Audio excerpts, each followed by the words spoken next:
Hello guys, Jerry explores history. I know it's been 2 years, my apologies, but last time we explored the Peloponnesian War. Remember that? I can't even say it well.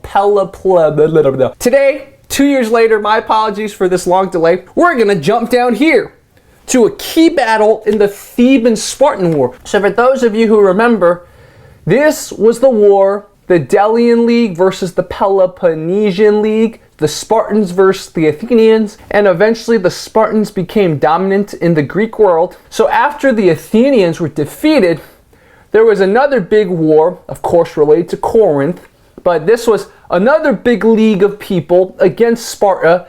And if you remember from our exploration into the Peloponnesian War, the Persians were already kind of wreaking havoc behind the scenes. Well, they were doing the same thing here. In fact, they were doing even more havoc here. So finally, after the Spartans win again, Thebes and Sparta have this big conflict. And spoiler guys, Thebes actually wins. So Sparta, that undefeatable land power, turns out could be defeated. And that's what we're going to explore today. Not the first battle, but the second battle. But this is the first major battle where the Spartans, there were more of them and their allies compared to the Thebans, but the Thebans still won. This took place July 6th, 371 BC.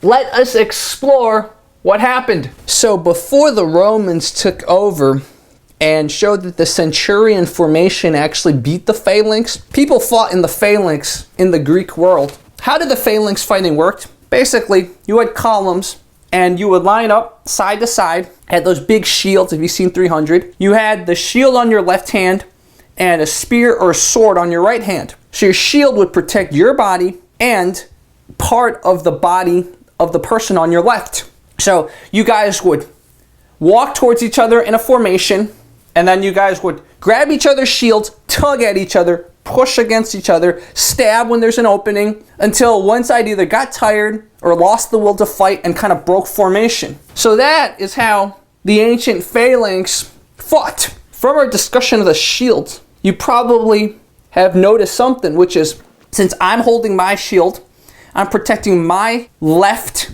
including myself. What about this last person here? This last person, his right side is exposed, right? Because he has his shield on his left side, protecting his left side and his buddy's right.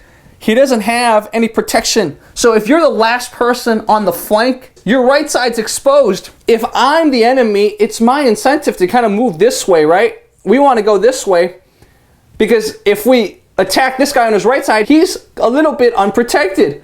So there was a tendency in the Phalanx, the more right you are, because of the way the shields worked, you would kind of drift a little this way. If you're like this, at least the shield is kind of more protecting you, right? So it starts drifting like this. It's kind of like that. So the Phalanx would not be able to be completely horizontal, kind of drift like this. What the ancient Greeks did was they would put their most elite, hence why I just marked it like that, their most elite, most experienced fighters on the right side. These people, having experience, not fearful, would keep the line straight. That was traditional ancient Greek Phalanx warfare. So now we have Leuctra. I'm not going to go over all the details of the battle because we want to keep it short and we want to look at the turning point, because all the other details are standard to every battle. But what we have here is the brilliance, the absolute brilliance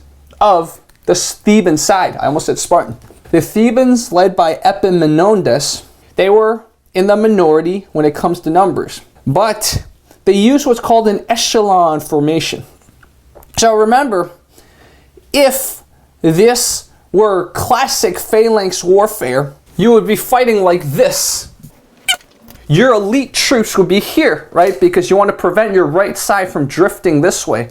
Your elite troops are here, the Spartan elite troops are here, and you'd be fighting. Epaminondas, with his best general Peloponnesus, decided, let us instead not do it that way. We're fighting the Spartans after all. If we're going to go toe to toe with them, we're probably going to lose.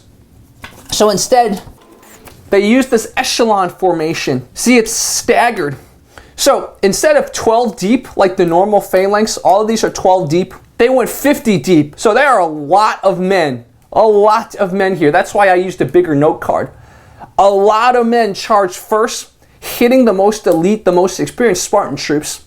Imagine a column of 50 charging against a column of 12. It doesn't matter. In fact, the Spartan king, Cleombrotus, was in this. It doesn't matter how much experience, how much morale you had. There's 50 of them. Plus, guys, this is the sacred band. So for those of you who don't know, you can think of the sacred band as the Theban version of their most elite troops. These are 150 couples, gay couples. So whoever says gay people can't fight, they can. So 150 gay couples. The older person was also a mentor to the younger person. So it's not just a lover, but it was a mentor and a mentee relationship. These people were legit. They were the best fighters in Thebes. Not only was it a 50 column deep of soldiers, it was also led in the front by the most elite of the Thebans. So now that we know this, what do you think is going to happen? 50 deep, they can't handle it. It's the best soldiers, the Thebans, and there's a lot more of them rushing at you. The momentum itself's going to break them. In fact, King Cleombrotus dies here. So boom, now they turn, and as they turn, check this out. Now they're here, right? So boom, knock them out. And now they get to turn, and then they've hit the enemy.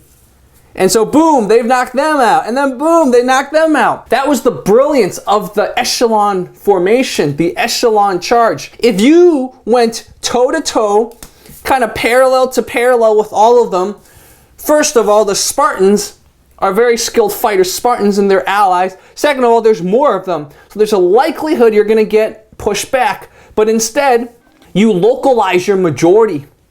You make it so this place where it hits, you have more people. So you beat this, and then you have more people. You beat this, and then you beat them here, etc. At the place of attack, at the place of exchange, at the place where the fight happens, you have more people. Many people think it's because the Spartans didn't fight well or whatever. No, they lost because the enemy had better tactics than them. So this is not to say the Spartans can't fight anymore after this. The Spartans after 300 or whatever, after the Peloponnesian War, couldn't fight. They were always very good fighters. It was just in this battle, Epaminondas and Pelopidas really outsmarted the Spartans by using localized majorities to destroy the Spartan lines. After this, Thebes started dominating for a few decades until Alexander the Great came over and wiped everyone out. So we will explore that in the future. But today, we explore the Battle of Leuctra and how the Thebans beat the Spartans. Thank you so much. Share, explore history. Let me know if you like this. More to come.